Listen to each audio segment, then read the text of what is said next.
Hello. Here's a question, which I guess, like all questions, requires an answer. This is not a statement. This is not necessarily an argument, or this is just a query. A question. Um,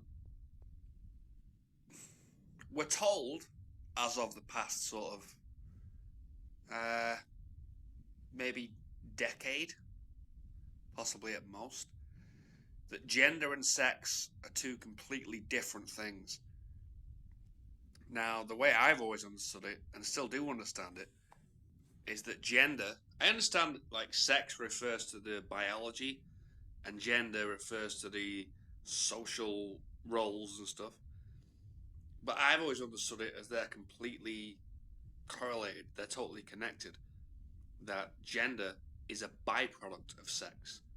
For example, if you've got bollocks, you've got testosterone, therefore you're required to be, not required to be, you just are a man, and you have different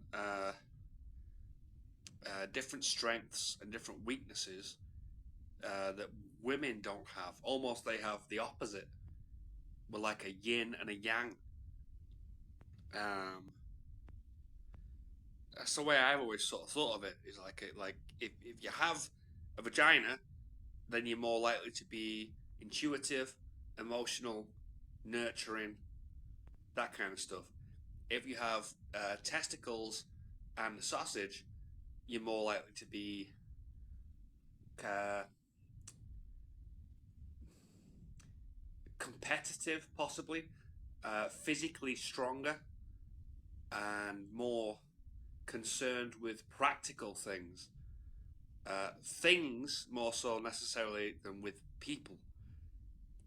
Inventions, productivity, physical progress, that kind of stuff.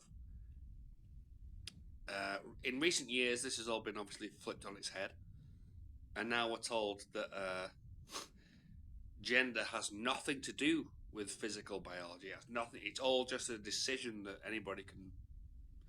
I don't want to say pull out their ass, but I'll say it: pull out their ass. That they can just make up and decide and live that way.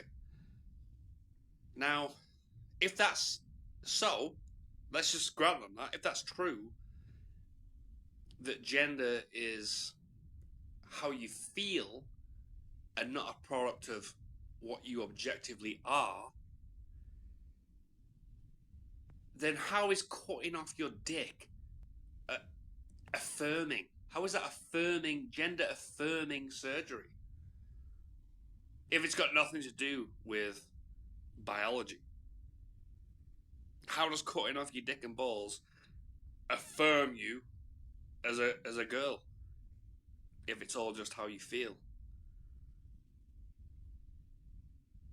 It doesn't, does it?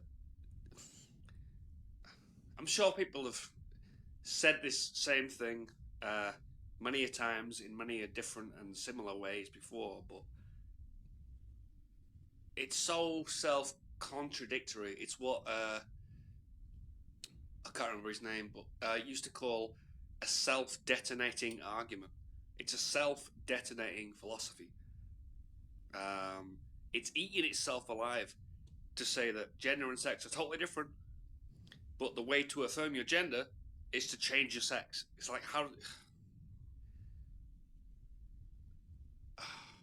Look, I'm not the most sane person in the world, but I have some semblance of sanity, and I like to hang on to that, And I don't want to see the world get any more crazy than it already is. And I think we need to return to some semblance of sanity. And a good starting point would be to recognize the fact that gender is a byproduct of sex, that we're all equally valuable and crucial and important and all the rest of it. We're just opposite, as in men and women, male and females, we're opposite parts of the same whole. It's not a competition. It's not like men are better or women are better. Yeah, I mean, men are better at physical sports. Women are better at intuition and what they call emotional intelligence, nurturing, that kind of stuff. We've each got our own sort of, jobs to do. And the way it's becoming